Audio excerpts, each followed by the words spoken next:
Very good morning to all my dear students.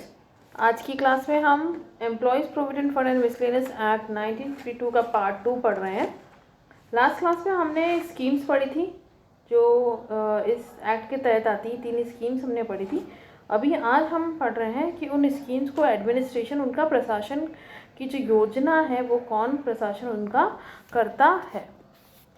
Administration of the scheme जो है, there are 4 जो bodies हैं या अधिकारी हैं जो कि उनकी टीम को उनका टीम को गठन किया जाता है, उनकी नियुक्ति की व्यवस्था करी जाती है ताकि ये जो एक्ट बनाया गया है उसको, जो स्कीम्स बनाई हुई उनका एडमिनिस्ट्रेशन या प्रशासन किया जा सके।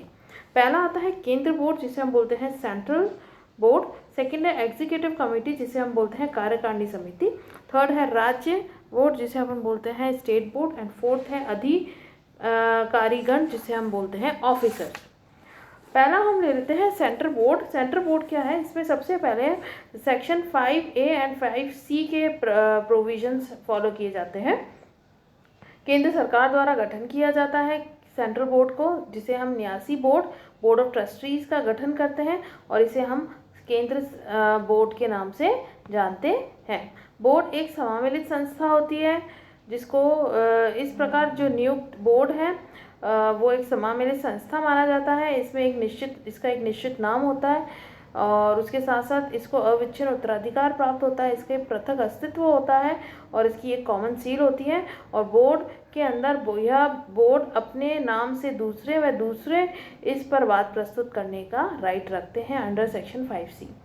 गठन की तिथि एवं क्षेत्र अगर हम बात करें सेंट्रल बोर्ड का, तो केंद्र बोर्ड का गठन अधिसूचना में विनिर्दिष्ट तिथि से प्रभावी हुआ माना जाता है और इस बोर्ड का जो क्षेत्राधिकार है उन राज्य क्षेत्र का तक विस्तृत होगा जितना कि इस अधिनियम का है। और दूसरे शब्दों में हम बात करें तो केंद्रीय बोर्ड का क्षेत्राधिकार जो है जम्मू कश्मीर को छोड़कर संपूर्ण भारत में है। नेक्स्ट है सदस्य की बात करें तो ये सदस्य कौन कौन आते हैं इसके अंदर? पहला आता है अध्यक्ष तथा उपाध्यक्ष जिसकी नियुक्ति केंद्र सरकार द्वारा की गई है। केंद्र भविष्य निधि आयुक्त केंद्र सरकार द्वारा नियुक्त अधिकतम 15 सदस्य जो इसके अधिकारियों में से होंगे। केंद्र सरकार द्वारा विनिर्दिष्ट राज्य सरकारों के प्रतिनिधित्व करने वाले अधिकतम 15 सदस्य जिसकी नियुक्ति केंद्र सरकार द्वारा की जाएगी। उन प्रतिष्ठानों पर जिन पर ये लागू होगा उसके हमें कम से कम 10 रिप्रेजेंटेटिव वहाँ से चाहिएंगे और उसके साथ साथ जिन प्रतिष्ठानों पर ये लागू होता है उन प्रतिष्ठानों के कर्मचारियों के प्रतिनिधित्व करने वाले 10 लोग। नेक्स्ट आता है सदस्यों की नियुक्ति शर्त क्या रहेंगी और सभा की प्रक्रिया क्या रहेगी। केंद्र सरकार के सदस्यों की नियुक्ति की शर्तें भी उसी योजना में से दी जाएगी और इसके अतिरिक्त बोर्ड की जो सभाओं के समय, स्थान व कार्य प्रक्रिया भी वही होगी जो कि उन योजनाओं में दी हुई होगी। केंद्र बोर्ड का कार्य क्या है? केंद्र बोर्ड निम्नलिखित कार्य करेगा। निधि का प्रशासन करता है, अन्य कार्य करता है जो भी इस एक्ट के अनुसार हो, पेंशन योजना या बीमा योजना की जो भी व्यवस्थाएं करनी है उससे रिलेटेड आय और जो व्यय खर्चे होंगे उसका लेखा रखना होता है। केंद्र सेंट्रल बोर्ड को लेखों के अंकेक्षण तथा रिपोर्ट बनानी होती है। वार्षिक अंकेक्षण, व्ययों का भुगतान, अंकेक्षक के कुछ अधिकार होते हैं, अंकेक्षण रिपोर्ट बनाई जाती है, वार्षिक प्रतिवेदन तथा लेखे आदि संसद में प्रस्तुत करने होते हैं। तो ये था सेंट्रल बोर्ड से रिलेटेड प्रोविजन जो सेक्शन 5A और 5C के अंदर आते हैं। नेक्स्ट आते हैं एग्जीक्यूटिव बॉडी जिसे हम बोलते हैं कार्यकारिणी समिति। एग्जीक्यूटिव बॉडी के अंदर केंद्र सरकार द्वारा गठन किया जाता है इस बॉडी का। इसकी गठन की तिथि व कार्य होता है। इसको सेंट्रल बोर्ड की मदद करनी होती है, उसके कार्यों को निष्पादन में सहयोग करना होता है। इसमें जो सदस्य हैं मैं उनके आपको नाम बता रही हूँ। जैसे एक अध्यक्ष होगा जो केंद्र सरकार द्वारा नियुक्त किया जाएगा। 2 व्यक्ति केंद्र सरकार द्वारा उन सदस्यों से नियुक्त किए जाएंगे जिन्हें केंद्र सरकार ने अपने अधिकारियों में से केंद्र बोर्ड के सदस्य के रूप में नियुक्त किया है। 3 व्यक्ति सरकार द्वारा उन सदस्यों में से नियुक्त किए जाएंगे जिन्हें केंद्र सरकार ने राज्य सरकार के प्रतिनिधित्व करने वाले व्यक्तियों में से बोर्ड के सदस्यों को नियुक्त किया है। 3 व्यक्ति केंद्र सरकार द्वारा उन व्यक्तियों में से चुने जाएंगे जिन्हें सरकार ने सेवायोजकों के प्रतिनिधित्व करने के लिए नियुक्त किया है। 3 व्यक्ति ऐसे होंगे जिनको कर्मचारी के प्रतिनिधित्व के लिए नियुक्त कराए, और केंद्र भविष्य निधि आयुक्त पदेन सदस्य होंगे। और सदस्यों की नियुक्ति एवं शर्तें एवं सभा की प्रक्रिया जो है वो कार्यकारिणी समिति के सदस्य की नियुक्ति शर्तें उसी योजना से दी जाएगी इसके अतिरिक्त इन समिति में सभाओं के समय, स्थान तथा कार्य प्रक्रिया भी वही होगी जो उस योजना में दी हुई होगी। तो ये हो गया हमारा सेकेंड एग्जीक्यूटिव कमेटी। थर्ड आता है स्टेट बोर्ड। स्टेट बोर्ड के लिए सेक्शन है 5B एंड 5C। केंद्र सरकार द्वारा स्टेट बोर्ड का गठन किया जाता है। बोर्ड का में एक समावेशित संस्था होती है, शक्तियाँ होती है और उसके कुछ कर्तव्य होते हैं। सदस्यों की नियुक्ति एवं शर्त व सभा की प्रक्रिया जो है वो सब जो भी प्रोविजन है उसके अकॉर्डिंग करी जाती है। नेक्स्ट आता है ऑफिसर्स, जिसे हम बोलते हैं अधिकारीगण। ऑफिसर्स जो है केंद्रीय भविष्य निधि आयुक्त का अपॉइंटमेंट किया जाता है। वित्तीय सलाहकार व मुख्य लेखा अधिकारी, financial adviser and chief accounts officer का अपॉइंटमेंट किया जाता है। अन्य अधिकारी जैसे अतिरिक्त या अपर केंद्रीय भविष्य निधि आयुक्त, भविष्य निधि उपायुक्त, प्रादेशिक भविष्य निधि उपायुक्त, आयुक्त, सहायक भविष्य निधि आयुक्त, ऐसे ही अन्य अधिकारियों का अपॉइंटमेंट इसके तहत किया जाता है। उसके साथ साथ कुछ दशाओं में जो है संघ लोक सेवा आयोग के परामर्श से नियुक्ति ली जाती है और राज्य बोर्ड में कर्मचारियों की नियुक्ति भी करी जाती है। नेक्स्ट आता है determination of money due from employers. इसके अंदर जब सेवायोजक द्वारा देय राशि का निर्धारण कैसे किया जाएगा उसके लिए अधिकृत अधिकारी हैं, जैसे केंद्र भविष्य निधि आयुक्त है, किसी भी अपर केंद्र भविष्य निधि आयुक्त को या किसी भी भविष्य निधि उप आयुक्त को, किसी भी प्रादेशिक भविष्य निधि आयुक्त को या किसी भी सहायक भविष्य निधि आयुक्त को अधिकृत अधिकारी जो होता है उसको आदेश देने का हक होता है। अधिकृत अधिकारी द्वारा आदेश दिया जा सकता है, अग्रलिखित उपदेश होगा उसका। उसके साथ साथ जांच पड़ताल करने का राइट होता है उनका, और जांच पड़ताल करने वाले अधिकारियों को न्यायालय की शक्ति होती है। उसके साथ साथ आदेश से पूर्व सेवायोजकों को सुनवाई करने का अवसर देना पड़ता है। अगर कोई भी आप आदेश निकाल रहे हो तो सेवायोजकों को राइट है कि वो उन्हें सब सुनवाई का अवसर मिले। आदेश जारी करना होता है। अगर एक पक्ष आदेश अगर दिया जा चुका है तो उसको निरस्त करने के लिए भी आवेदन सेवायोजक कर सकता है। उसके साथ साथ रिव्यू ऑफ ऑर्डर जो है, रिव्यू ऑफ ऑर्डर के अंदर देखते हैं हम, कोई भी ऑर्डर जब निकाला जाता है तो उसको रिव्यू करने के लिए पुनर्विचार की आवश्यकता होती है। जब पीड़ित पक्षकार है जो, तब अगर वो आवेदन करता है या जब जांच अधिकारी स्वयं आवश्यक समझे तो वो यह कर सकता है। उसके साथ साथ पीड़ित पक्षकार के आवेदन का आधार होना जरूरी है। यदि पीड़ित पक्षकार ने आदेश के विरुद्ध अपील नहीं की हो।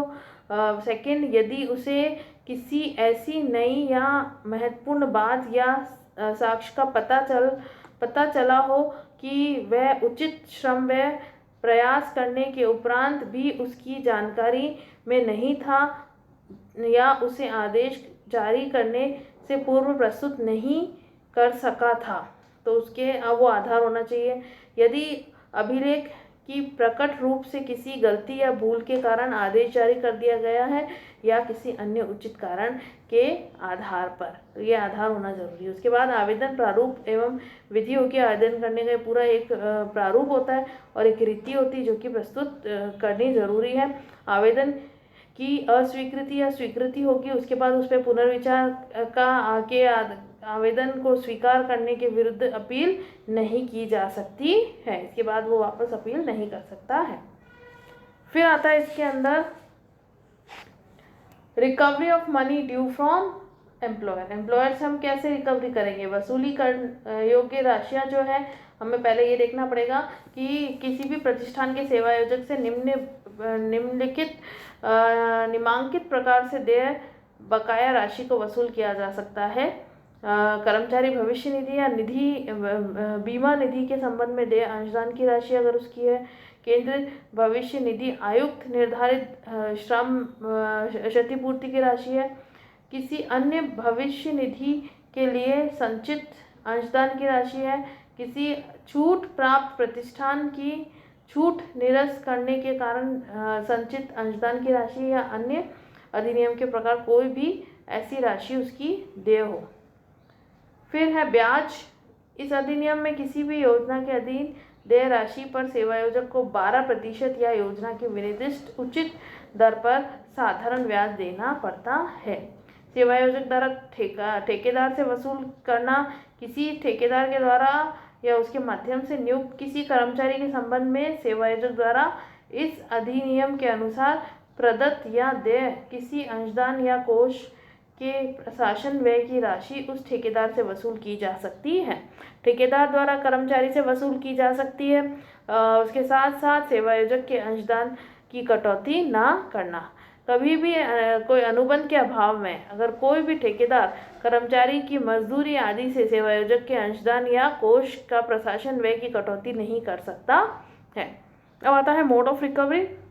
मोड ऑफ रिकवरी के अंदर अगर हम देखें तो अधिकृत अधिकारी द्वारा प्रमाण पत्र जारी किया जाता है रिकवरी ऑफिसर के द्वारा। फिर वसूली अधिकारी जिसे प्रमाण पत्र जारी किया जाएगा वो उसको देखेगा।